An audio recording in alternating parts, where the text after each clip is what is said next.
त्याच्यानंतर जो तिसरा पार्ट आहे तो फिलामेंटचा पार्ट आहे. फिलामेंट तुम्ही इथं बघू शकता. जो स्टॅमेनमध्ये सगळ्यात खालचा जो पार्ट आहे, मी पुन्हा एकदा त्याला डार्क करतो, अधोरेखित करतो.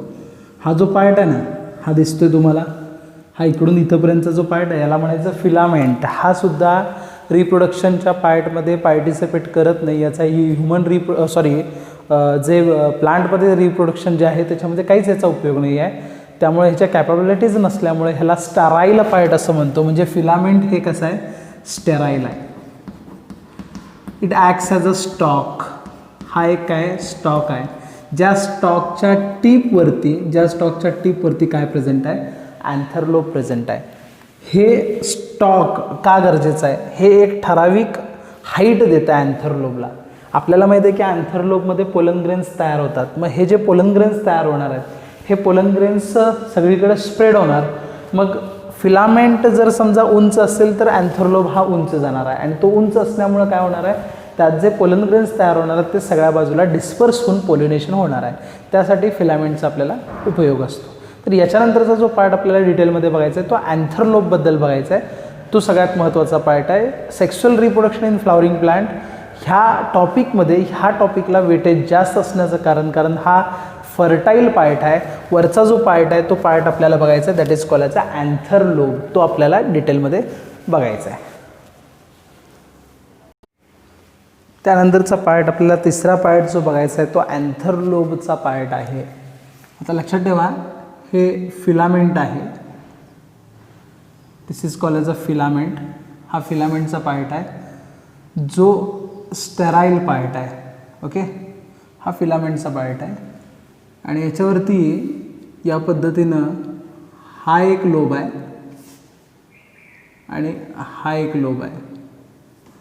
लक्षात ठेवा, हा जो लोब आहे, दोन लोब आहेत. लक्षात ठेवा, जो अँथरलोब म्हणजे काय, इट इज फर्टाईल पार्ट. म्हणजे रिप्रोडक्शन कॅपाबाईल असलेला जो पार्ट आहे त्याला आपण fertile swollen part at tip of filament. फिलामेंटच्या टोकाला जो सोलन फर्टाईल पार्ट आहे, थोडंसं सोलन दाखवूया आपण. हा सोलन पार्ट आहे. फर्टाईल जो पार्ट आहे याला आपण म्हणतो अँथरलोब. याला आपण काय म्हणतो, अँथरलोब. आणि त्याच्या खालच्या बाजूला हे काय, फिलामेंट. फिलामेंटच्या टोकाला अँथरलोब प्रेझेंट आहे. अँथरलोब हा बायलोब्ड आहे. It is a bilobed. म्हणजे दोन लोब याच्यामध्ये प्रेझेंट आहेत. इथं तुम्हाला दिसतंय की दोन लोब आहेत बाबा. आता ते काढायचं म्हणलं तर आपण NCERTच्या टेक्स्टबुकप्रमाणे जर काढायचं म्हणलं तर आपण काढू शकतो. हा असा एक पार्ट आहे आणि मधून ही मिडरिब आहे आणि या बाजूला एक लोब आहे. लक्षात ठेवा, हे असे दोन लोब आहेत. म्हणजे हा बाजूचा एक लोब आहे आणि ह्या बाजूचा एक लोब आहे. हे दोन लोब आहेत आणि ह्याच्यामध्ये लॉन्जिट्युडनल ग्रूव आहे. लक्षात ठेवा, ह्याच्यामध्ये लॉन्जिट्युडनल ग्रूव आहे. हे दोन लोब आहेत, लोब नंबर 1 आणि लोब नंबर 2. म्हणून आपण त्याला काय म्हणतो, बायलोब्ड म्हणतो. आणि प्रत्येक लोबला थिका प्रेझेंट आहे. थिका याचा अर्थ वॉल. प्रत्येक लोबला थिका प्रेझेंट आहे. Bilobed and 2 theca are present. Theca in the sense wall. आपण स्ट्रक्चरमध्ये बघणार आहे. बायलोब्ड स्ट्रक्चर आहे म्हणजे दोन लोब आहेत आणि इथं फिलामेंट आहे. असं हे फिलामेंटचं टोक आहे. लक्षात ठेवा, ह्याला मी म्हणणार आहे टिप ऑफ फिलामेंट. याला मी म्हणणार आहे टिप ऑफ फिलामेंट. तर टिप ऑफ फिलामेंटवरती हा अँथरलोब आहे. म्हणून दोन थिका, प्रत्येक लोबला एक वॉल प्रेझेंट आहे. ते स्ट्रक्चर आपल्याला डिटेलमध्ये बघायचं आहे. दोन theca, so it is called as a bithecous. काय म्हणायचं त्याला, बायथिकस म्हणायचं. म्हणजे दोन थिका प्रेझेंट असल्यामुळं त्याला आपण म्हणतो बायथिकस. लक्षात ठेवा. Okay, bithecous, bilobed, page number 21, paragraph number 2. त्याच्यामध्ये ह्या दोन गोष्टी लक्षात ठेवा. दोन लोब, त्याच्यामध्ये लॉन्जिट्युडनल ग्रूव प्रेझेंट आहे. लॉन्जिट्युडिनल ग्रूव्ह प्रेझेंट आहे. लक्षात ठेवा, लॉन्जिट्युडिनल ग्रूव्ह प्रेझेंट आहे. टिप ऑफ फिलामेंटवरती 2 लोब प्रेझेंट आहेत. So it is call as a bithecous. ह्याला आपण बायथिकस म्हणतो. ह्याला मी अंडरलाईन करून ठेवतो. बायथिकस म्हणजे एका लोबला एक वॉल, म्हणजे 2 लोब आहेत म्हणून त्याला आपण बायलोब्ड म्हणतो, आणि 2 थिका प्रेझेंट असल्यामुळे बायथिकस म्हणतो. आता प्रत्येक लोबमध्ये 2 चेंबर आहेत. लक्षात ठेवा, in every lobe 2 pollen chambers are present in every lobe. लक्षात ठेवा, इन एव्हरी लोब, प्रत्येक लोबमध्ये 2 पोलन चेंबर आहेत. काय आहेत? 2 पोलन चेंबर. ह्या पोलन चेंबरला आपण काय म्हणतो? मायक्रोस्पोरॅन्जियम. हे लक्षात ठेवा, मायक्रोस्पोरॅन्जियम. मी जे सांगतो त्या गोष्टी लक्षात ठेवा.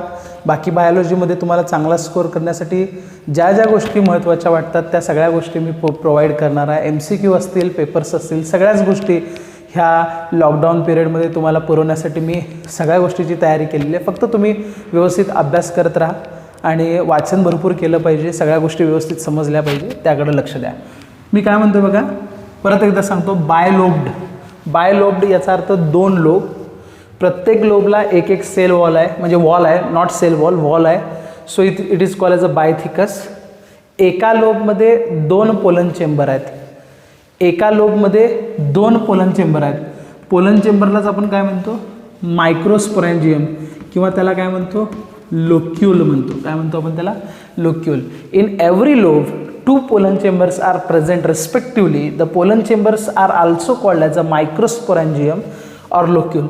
So anther is, बघा anther कसा आहे?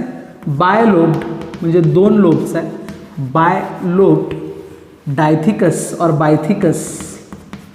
बायथिकस म्हणजे 2 वॉल प्रेझेंट आहेत. आणि टोटल किती पोलन चेंबर? एकामध्ये 2, म्हणजे 2मध्ये किती झाले? बायलोब्ड आहेत, म्हणजे 4 locule. Hence it is called as a tetralocular. काय झालं? Tetralocular. लक्षात ठेवा, बायलोब्ड आहे, बायथिकस आहे आणि 4 पोलन चेंबर आहेत. So it is called as a tetralocular. हे स्ट्रक्चरमध्ये आपल्याला डिटेलमध्ये बघायचं आहे. आता ह्या मायक्रोस्पोरॅन्जियममध्ये एक सेल आहे. ह्या मायक्रोस्पोरॅन्जियममध्ये एक सेल आहे. लक्षात ठेवा, ह्या मायक्रोस्पोरॅन्जियममध्ये एक सेल आहे. तो सेल कसा आहे? डिप्लॉइड आहे. कसा आहे? डिप्लॉइड, म्हणजे 2 सेट्स ऑफ क्रोमोझोम. ह्या सेलला मी म्हणणार मायक्रोस्पोर तयार करणारी मदर सेल. म्हणजे त्या सेलला मी काय म्हणणार? Microspore mother cell. ही सेल कशात आहे? मायक्रोस्पोरॅन्जियममध्ये. मायक्रोस्पोरॅन्जियम म्हणजे काय? Pollen chamber. हे पोलन चेंबर कशात प्रेझेंट आहेत? लोबमध्ये प्रेझेंट आहेत. असे किती लोब आहेत? 2 लोब आहेत. म्हणजे काय झालं? बायलोब्ड. प्रत्येक लोबला एक वॉल प्रेझेंट आहे. So it is called as a bithecous और डायथिकस. आणि त्याच्या प्रत्येक लोबमध्ये 2 पोलन सॅक, म्हणजे टोटल किती आहेत? 4. So it is called as a tetralocular. त्या मायक्रोस्पोरॅन्जियममध्ये, म्हणजेच त्या पोलन चेंबरमध्ये किंवा पोलन सॅकमध्ये मायक्रोस्पोरॅन्जियम मदर सेल आहे. तिचं काय होणार आहे? तिचं मिओसिस होणार आहे. काय होणार आहे? मिओसिस. आणि एका सेलपासून 4 हॅप्लॉइड पोलन ग्रेन तयार होणार आहेत. काय तयार होणार आहेत? Haploid microspore. त्या मायक्रोस्पोरला मी काय म्हणणार? Pollen grain. आणि ह्या प्रोसेसला मी काय म्हणणार? मायक्रोस्पोरॅन्जेनेसिस किंवा मायक्रोस्पोरोजेनेसिस. जेनेसिस म्हणजे काय?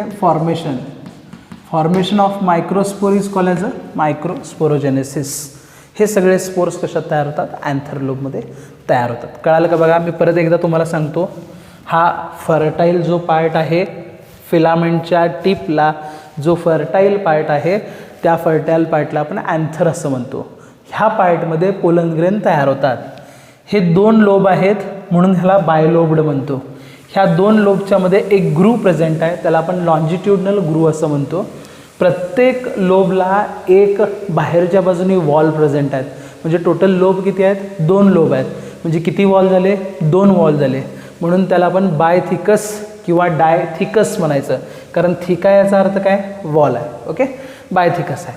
त्याच्यानंतर प्रत्येक लोबमध्ये किती चेंबर आहेत? 2 पोलन चेंबर आहेत. त्याचं स्ट्रक्चर आपण डिटेल बघायचं आहे. त्या पोलन चेंबरला आपण काय म्हणतो? मायक्रोस्पोरॅन्जियम म्हणतो. ह्या मायक्रोस्पोरॅन्जियममध्ये काय असतं? मायक्रोस्पोर मदर सेल असतं. त्याचं काय होणार आहे? मिओसिस आणि शेवटी काय तयार होणार आहे? मायक्रोस्पोर.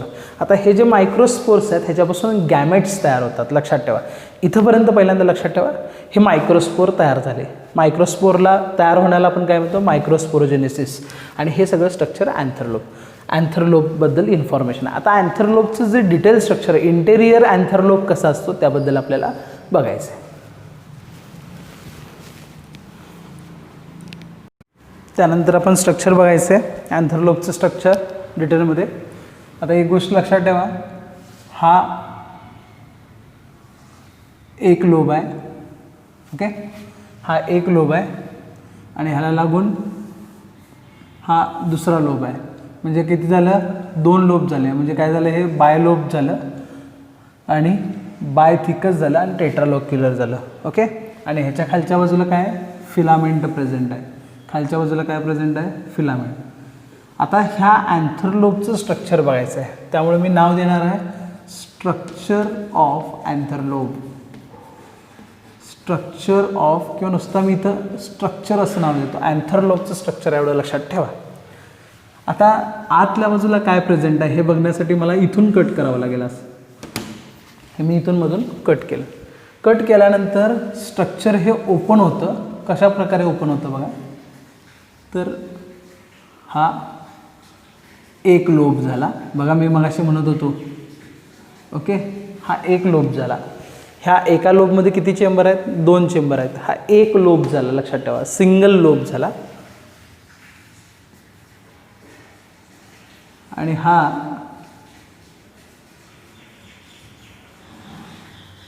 दुसरा लोब झाला. हे किती लोब आहेत बघा. ह्या साईडला एक लोब, ह्या साईडला एक लोब. हा एक लोब झाला, हा दुसरा लोब झाला. ओके, 2 लोब तयार झालेत. लक्षात राहील का बघा? 2 लोब तयार झाले. प्रत्येक लोबमध्ये किती चेंबर आहेत? 1 2 3 4. म्हणजे चेंबर किती? 4. लोब इथे मी लिहितो. लोब किती? 2. चेंबर किती? 4. वॉल किती? एका वॉलला एक लोब. म्हणजे किती वॉल झाले? 2. म्हणून बायथिकस, टेट्रालोक्युलर, बायलोब्ड. ओके, आता हे स्ट्रक्चर टोटल किती चेंबर झाले? 4 चेंबर झाले. आता ह्याला 3D मध्ये थोडंसं कळेल. हे बघा, हे असं दिसणार. तुम्ही काय केलेलं आहे? पुढचा पार्ट इथून कट केला ना तुम्ही. हा पार्ट बरोबर मधून कट केला आणि ह्या खालच्या बाजूला हे काय? फिलामेंट आहे. ओके, खालच्या चेंबर पार्टला काय? फिलामेंट आहे. म्हणजे हा एक लोब झाला. ओके, आणि हा एक लोब झाला. हे 2 लोब झाले आणि टोटल 1 2 3 आणि 4. हे 4 काय झाले? पोलन चेंबर झाले. मी परत एकदा सांगतो, हे 4 चेंबर आहेत. ह्याला काय म्हणायचं? पोलन सॅक, किंवा त्याला दुसरं नाव काय? पोलन चेंबर, किंवा त्याला दुसरं नाव काय?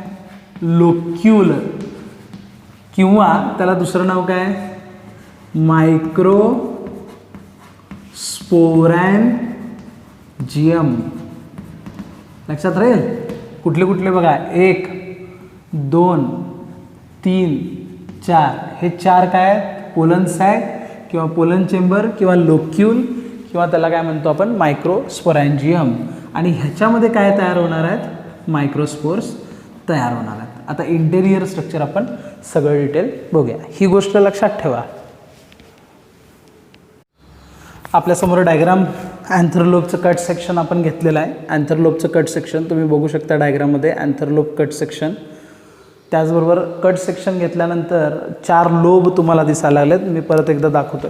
हे 2 लोब आहेत. ॲक्च्युली बाय लोब हा एक लोब आहे, हा एक लोब आहे आणि हा खालचा आहे म्हणजे टेट्रालोक्युलर आहे. तो इथं मॅग्निफाय केलेला आहे, लक्षात ठेवा. तो इथं मॅग्निफाय केलेला आहे. हा एक लोब नंबर 1 फर्स्ट लोब आणि हा दुसरा लोब. म्हणजे हे काय झालं, बायलोब्ड स्ट्रक्चर झालं. काय झालं, बाय लोब्ड स्ट्रक्चर झालं. ओके. एका लोबमध्ये किती लोक्यूल, 2 लोक्यूल. 2 लोबमध्ये किती लोक्यूल, 4. म्हणून याला काय म्हणायचं, टेट्रा लोक्युलर. काय म्हणायचं त्याला, टेट्रा बायलोब्ड टेट्रालोक्युलर. बायलोब्ड टेट्रालोक्युलर. 2 लोब आहेत आणि त्याच्यामध्ये 4 लोक्युल्स आहेत. सो टेट्रालोक्युलर. मधला जो पार्ट आहे तो कनेक्टिव्हचा पार्ट आहे. म्हणजे हे जे 2 लोब आहेत ना, हे 2 लोब जोडणारा हा जो पार्ट आहे त्याला आपण काय म्हणतो, कनेक्टिव्स.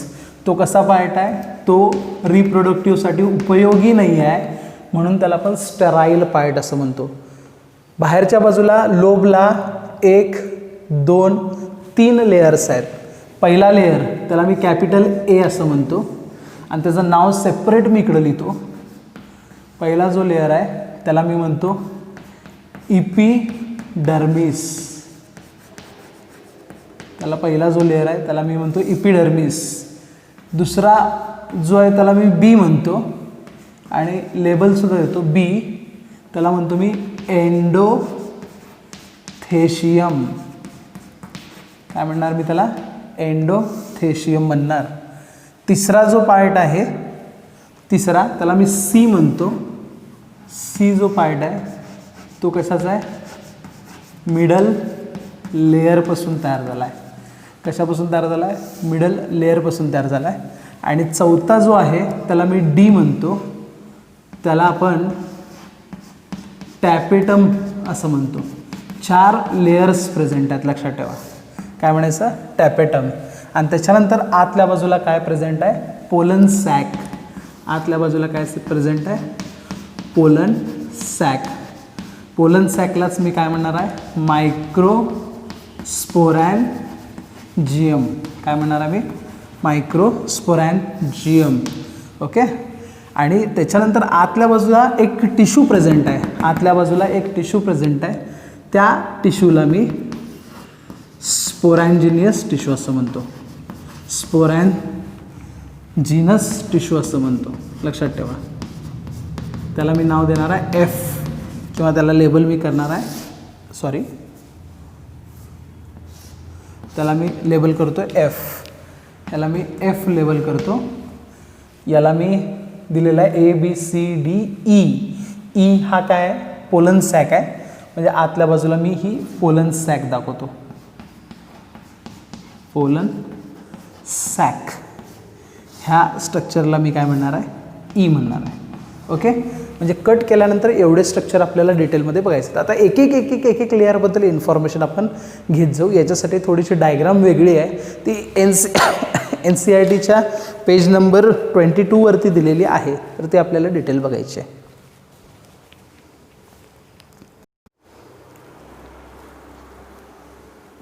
त्यानंतर लोब कट केलेला आहे.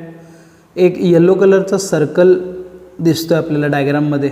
त्याच्या पुढं ते डायग्राम काढलेले आहे. ॲक्च्युली त्याच्यामध्ये लेयर्स कुठले कुठले प्रेझेंट आहेत त्याच्याबद्दल ही डायग्राम आहे. तर सगळ्यात बाहेरच्या बाजूला जो स्किनचा लेयर आहे, सिंगल लेयर असतो तो, त्याला आपण इपिडर्मिस असं म्हणतो. लक्षात ठेवा, सगळ्यात बाहेरचा जो लेयर आहे तो फ्लॅट सेलपासून तयार झालेला आहे. त्याला आपण स्किन, वरच्या बाजूला जी स्किन असते वरती, याचा अर्थ इपी, डर्मिस याचा अर्थ skin. The skin which is present above the surface is called as a epidermis. त्याला आपण इपिडर्मिस असं म्हणतो.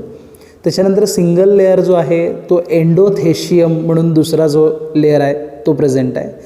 त्याच्यानंतर पॅरेन्कायमॅटस सेलपासून तयार झालेले 3 मिडल लेयर्स आहेत. आणि त्याच्यानंतर आतल्या बाजूला न्यूट्रिशनसाठी टॅपिटम नावाचा एक लेयर आहे. म्हणजे टोटल 4 लेयर झाले बघा, बाहेरून आत. पहिला जो आहे तो एपिडर्मिस, दुसरा जो आहे तो एंडोथेशियम, तिसरा जो लेयर आहे तो मिडल लेयर आणि चौथा जो लेयर आहे तो टॅपिटम. टॅपिटमच्या आतल्या बाजूला जे सेल विथ न्यूक्लियस दिसतात त्या सेल्सला ॲक्च्युली तो टिश्यू आहे, लक्षात ठेवा. त्या टिश्यूला मी स्पोरॅन्जिनियस टिश्यू असं म्हणतो, लक्षात ठेवा, स्पोरॅन्जिनियस टिश्यू. आणि त्यामधला जो सेल आहे it acts as a microspore mother cell which undergo meiosis to form microspore और it is also called as a pollen grain. Okay, तर हे स्ट्रक्चर व्यवस्थित लक्ष देऊन बघा. इन्फॉर्मेशन आपण बघूया. ही अँथरची वॉल आहे.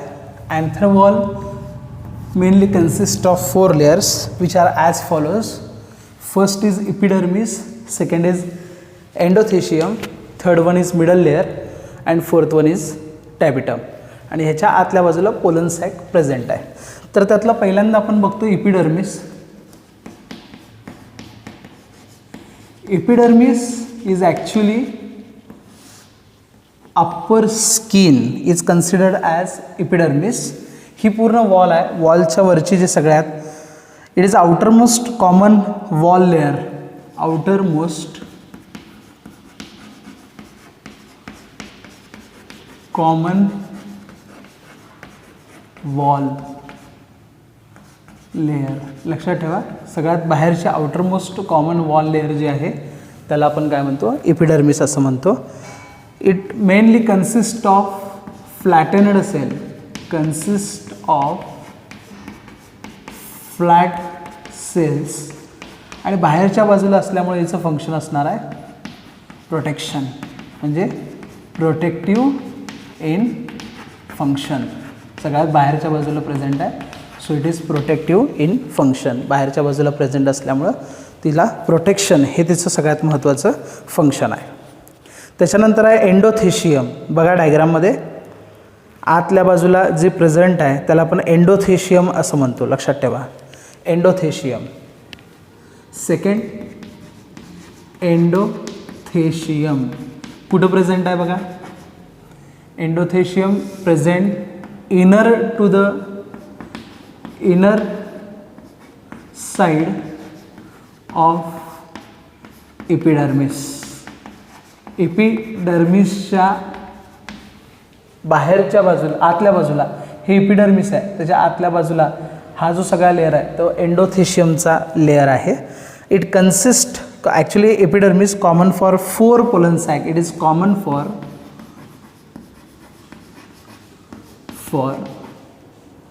4 sac, that is pollen sac which is in a single, actually it is a single or in a single layer. लक्षात ठेवा, ही पोलन सॅक आहे. बाहेरच्या बाजूला काय एपिडर्मिस आहे. त्याच्यानंतरची मी हे टिकमार्क करत चाललो आहे बघा, हे असंच सिंगल लेअर पूर्ण 4 पोलन सॅकला बाहेरच्या बाजूने सिंगल लेअरमध्ये प्रेझेंट आहे. आणि ह्याचं एक कॅरेक्टरिस्टिक, इम्पॉर्टंट कॅरेक्टरिस्टिक आहे, एक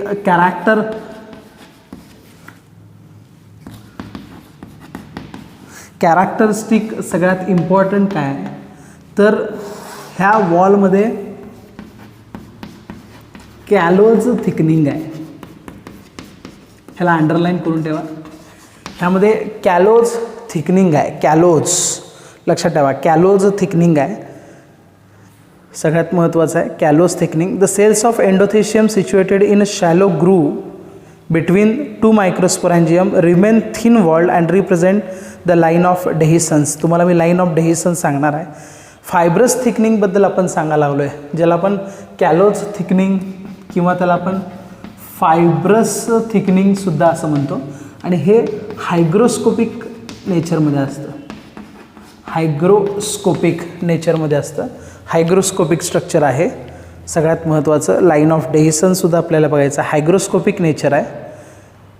आणि ह्याचं डेहिसन्स होतं. आता इथंपर्यंत आपण बघितलेलं आहे. ॲक्च्युली आता कॅरेक्टरिस्टिक बघत असताना कॅलोज थिकनिंग हा प्रकार काय आहे हे आपल्याला डिटेलमध्ये बघायचं आहे, तर ते बघूया. तर कॅलोज थिकनिंग काय हे आपल्याला बघायचं आहे. कॅरेक्टरिस्टिक मी तुम्हाला सांगितलेलं की एंडोथेशियम म्हणजे दुसरा जो लेअर आहे त्याला आपण एंडोथेशियम असं म्हणतो. बघा, हा बाहेरचा जो आहे याला आपण इपिडर्मिस म्हणलं. ओके, आणि मी जे टिकमार्क करायला लागलो आहे बघा हे असे जे टिकमार्क केलेत ना, हे टिकमार्क केलेला जो पूर्ण जो लेअर आहे त्याला आपण एंडोथेशियम असं म्हणतो. म्हणजे एंडोथेशियम हे इपिडर्मिसच्या आतल्या साईडला प्रेझेंट आहे आणि हे कॉमन आहे सगळ्या 4 सॅकला सुद्धा हे कॉमन आहे, लक्षात ठेवा. कारण 1 2 3 4 ह्या 4 सॅक आहेत, त्याला कंटिन्युअस आहे, सिंगल लेअरमध्ये प्रेझेंट असतो.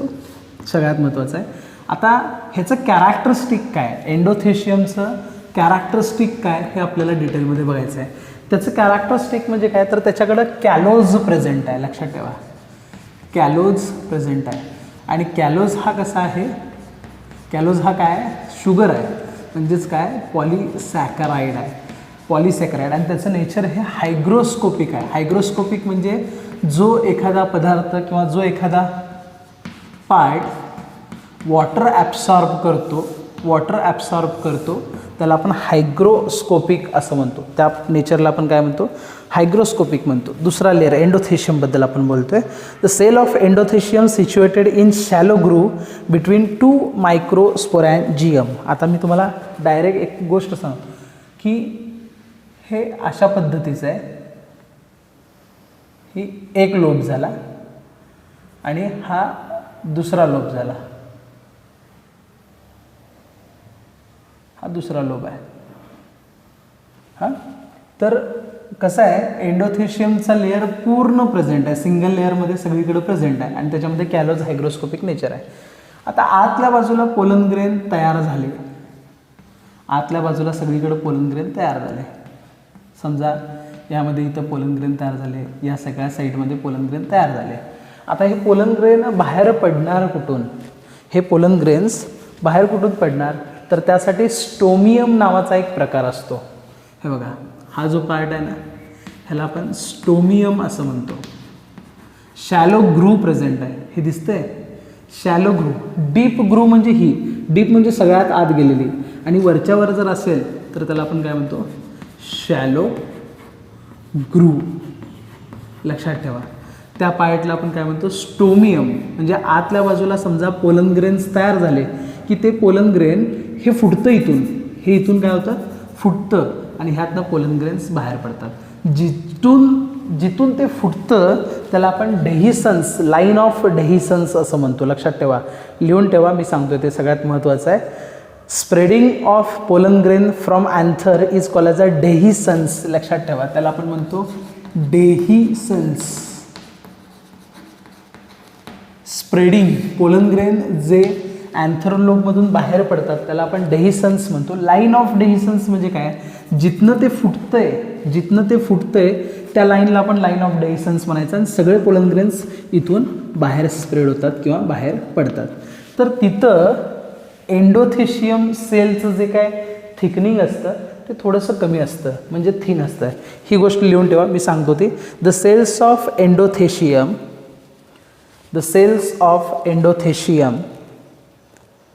situated in shallow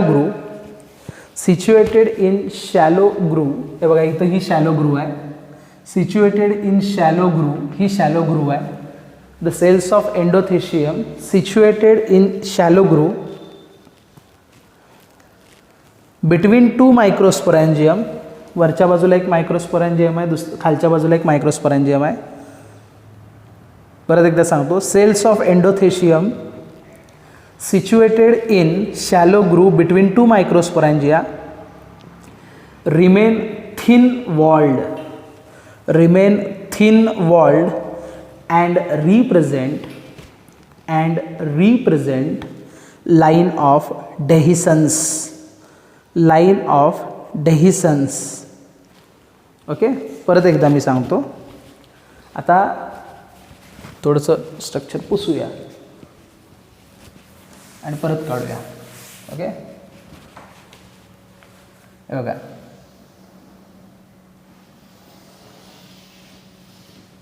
हे असं आहे.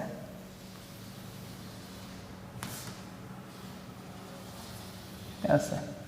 ओके, तर बाहेरच्या बाजूला इपिडर्मिस प्रेझेंट आहे. इपिडर्मिस झालं की आतल्या बाजूला एंडोडर्मिस प्रेझेंट आहे. आता हा एंडोडर्मिसचा लेअर आहे. ओके, हा एंडोडर्मिसचा लेअर आहे. तर इथं आहेत ना, हे सेल असे बारीक आहेत, दिसते काय, इथं सेल हे कसे आहेत, बारीक आहेत. हे सेल इथले बारीक आहेत बघा, हे सेल बारीक आहेत. हे सेल बारीक का असतात, कारण हे फुटणार असते, म्हणजे ही लाईन ऑफ डेव्हिएशन झाली, यातनं सगळे पोलन ग्रेन्स बाहेर पडत असतात. ओके. आणि हे असं एंडोथेशियम पूर्ण अशी लाईनिंग आहे, हे बघा, ही कॉमन लाईनिंग सिंगल लेअरमध्ये प्रेझेंट आहे, या पद्धतीनं आहे. ह्याच्यावरती सगळे सेल्स प्रेझेंट असणार आहेत. म्हणजे इनर साईड एपिडर्मिस, हा बाहेरच्या बाजूचा कोण आहे, एपिडर्मिस आहे. त्याच्या आतल्या बाजूला कोण आहे, endothecium.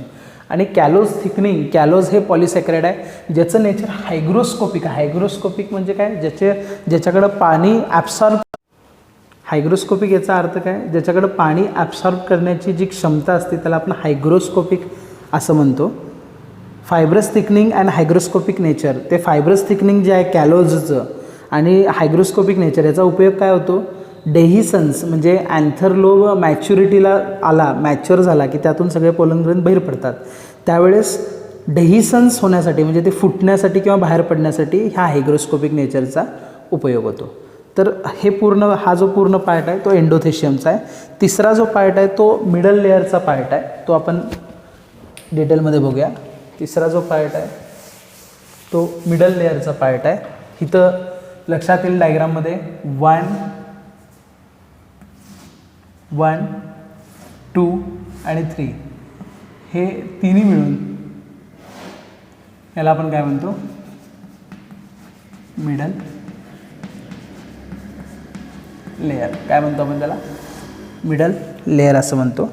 Internal to endothecium middle layer present आहे. आणि हे मिडल लेयर ॲक्च्युली कशापासून तयार झालेलं आहे, पॅरेन्कायमाटस सेलपासून तयार झालेलं आहे. लक्षात ठेवा, middle layer, 3 middle layer present आहेत, ते पॅरेन्कायमाटस टिश्यूपासून तयार झालेले आहेत आतल्या बाजूला.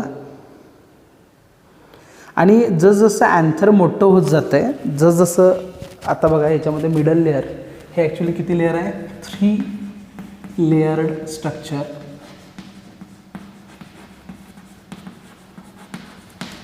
हे बघा मी काय म्हणतोय, 1, 2 आणि 3 हे 3 लेयर्स जे प्रेझेंट आहेत, सॉरी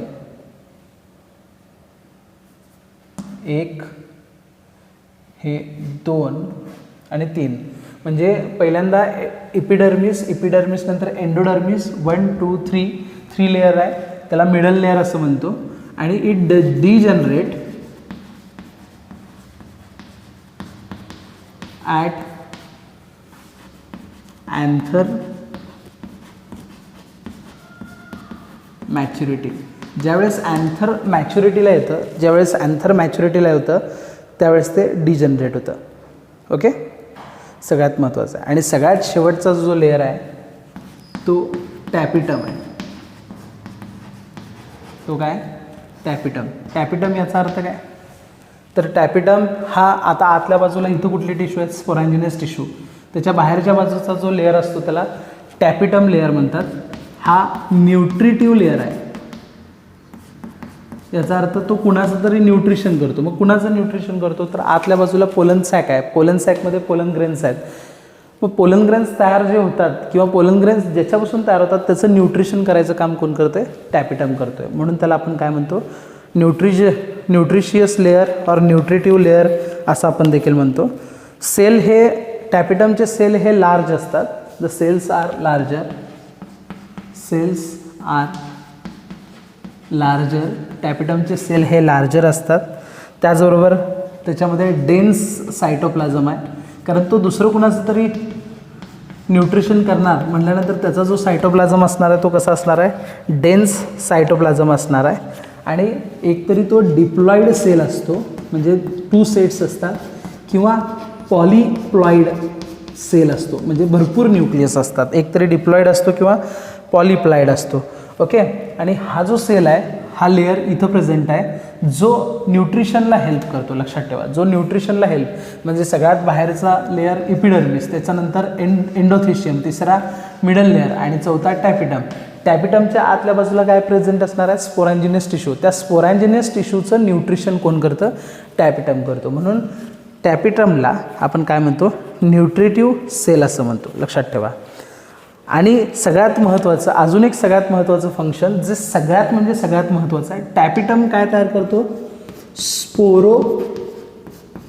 पोलेनिन हा नॉन बायोडिग्रेडेबल मटेरियल आहे, म्हणजे हा पार्ट कुजत नाही, बाद होत नाही, हा कधीच बाद न होणारा पार्ट आहे. कोण सिक्रेट करतं? टॅपिटम सेल. ह्याचा उपयोग काय ते मी सांगणार आहे. त्या पार्टला काय म्हणायचं किंवा त्या सिक्रिशनला काय म्हणायचं? स्पोरोपोलेनिन. लक्षात ठेवा. तर आत्तापर्यंत मी ह्या 4 लेयर्सबद्दल सांगितलेलं आहे. पहिला लेअर सगळ्यात बाहेरचा लेअर आहे, फ्लॅट सेल्स असतात, प्रोटेक्टिव्ह इन नेचर असतात, त्याला म्हणायचं एपिडर्मिस. दुसरा जो लेअर आहे तो एंडोथेशियम आहे, एपिडर्मिसच्या आतल्या साईडला प्रेझेंट आहे. तो सगळ्या सॅकला कॉमन आहे, सिंगल लेअर आहे. त्याचं कॅरेक्टरिस्टिक कॅलोज नावाचं थिकनेस त्याच्यामध्ये असतं. कॅलोज हे पॉलिसॅकराइड आहे ज्याचं नेचर हायग्रोस्कोपिक आहे, म्हणजे वॉटर ॲब्सॉर्ब करतं. वॉटर ॲब्सॉर्ब करून अँथरलोब जे असतं ते फोडतं, म्हणून ते डेहिसन्सच्या उपयोग. डेहिसन्स म्हणजे काय? Spreading of pollen grain from the anther is called as a dehiscence. Okay, त्याचं नेचर हायग्रोस्कोपिक असतं. त्याच्यानंतर आहे मिडल लेअर. 3 लेअर पॅरेनकायमाटसचे सेलचे असतात, त्याला आपण मिडल लेअर म्हणायचं. त्याच्यानंतर ते डिजनरेट होतात, मॅच्युरिटीला डिजनरेट होतात, अँथर मॅच्युअर झाला की डिजनरेट होतात. आणि त्याच्यानंतर आहे टॅपिटम. टॅपिटमच्या आतल्या बाजूला पोलन सॅक असते, त्याच्यामध्ये स्पोरॅन्जिनस टिश्यू असतं. त्या स्पोरॅन्जिनस टिश्यूचं न्यूट्रिशन करायचं काम कुणाकडे असतं? टॅपिटमकडे असतं, म्हणून याला न्यूट्रिटिव्ह सेल्स म्हणतात. हे सेल्स लार्ज आहेत, ह्यांच्यामधला सायटोप्लाझम डेन्स आहे, डिप्लॉइड किंवा पॉलिप्लाइड आहे. आणि त्याच्यामध्ये स्पोरोपोलेनिन हा नॉन बायोडिग्रेडेबल मटेरियल आहे. अंडरलाईन करून ठेवा, नॉन बायोडिग्रेडेबल सगळ्यात महत्त्वाचा आहे तो मटेरियल त्याच्यामध्ये प्रेझेंट आहे. 4 लेअरबद्दल आपण आता बघितलेलं आहे. मी परत एकदा ते डायग्राम पुन्हा एकदा काढतो आहे. हा पहिला जो लेअर आहे, या पहिल्या लेअरला आपण एपिडर्मिस म्हणतो. त्याच्यानंतर दुसरा जो लेअर आहे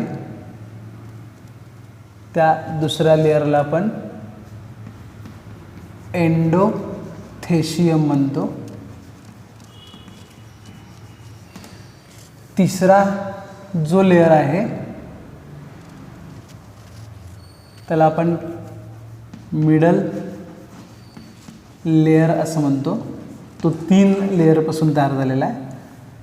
आतल्या बाजूला पोलन सॅक आहे आणि त्याच्या बाहेरचा जो लेअर आहे, हा बघा बाहेरचा लेअर आहे,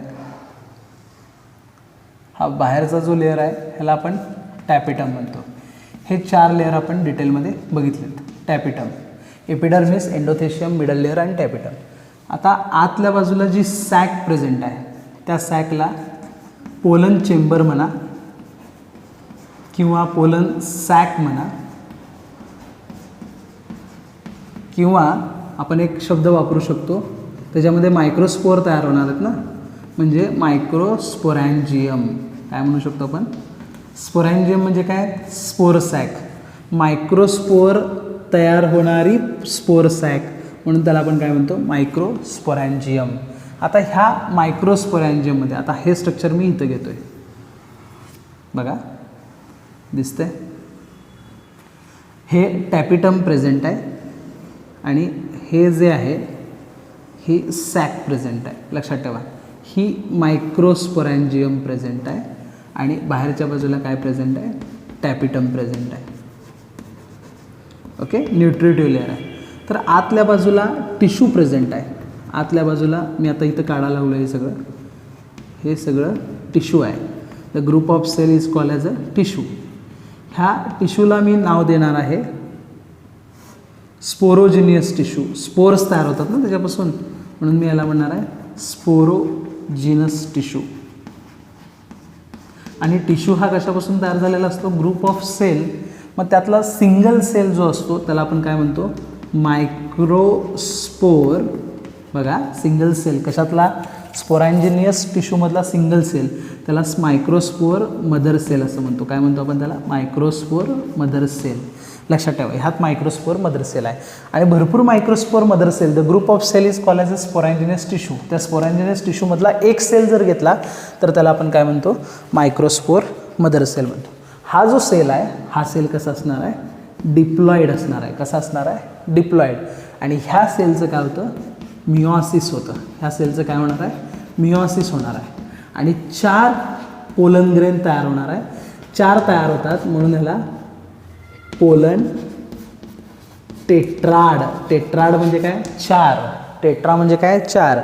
चार तयार होतात म्हणून त्याला आपण काय म्हणतो? Pollen tetrad.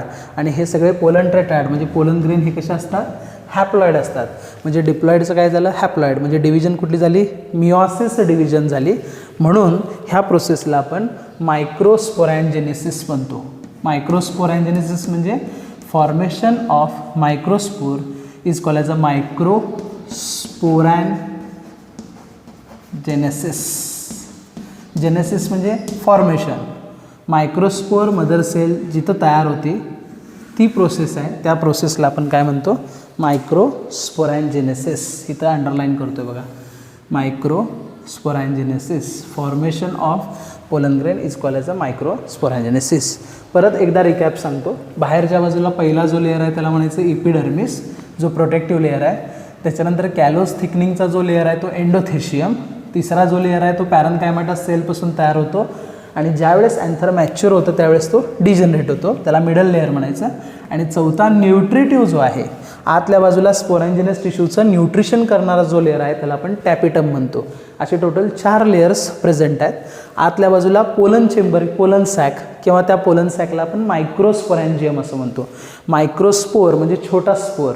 स्पोरॅन्जियम याचा अर्थ स्पोर सॅक, ज्याच्यामध्ये मायक्रोस्पोरॅन्जियम म्हणजेच पोलन ग्रेन तयार होती त्या सॅकला आपण काय म्हणतो? मायक्रोस्पोरॅन्जियम. जी प्रोसेस आहे ज्याच्या मदतीनं मायक्रोस्पोर्स तयार होतात त्याला म्हणायचं मायक्रोस्पोरोजेनेसिस किंवा खरं तर स्पोरोजेनेसिस पाहिजे. Microsporogenesis. Formation of microspore is called as a कसं होतं तर आतल्या बाजूला स्पोरॅन्जिनस टिश्यू आहे. त्या स्पोरॅन्जिनस टिश्यूमध्ये मायक्रोस्पोर मदर सेल आहे जो डिप्लॉइड आहे. डिप्लॉइड म्हणजे काय? 2 सेट क्रोमोझोमचे. त्याचं काय होणार? मिओसिस. आणि 4 सेल तयार होणार. ते सगळे कशात? हॅप्लॉइड. म्हणून ह्याला म्हणायचं पोलन टेट्राड. आणि प्रोसेसला काय म्हणायचं?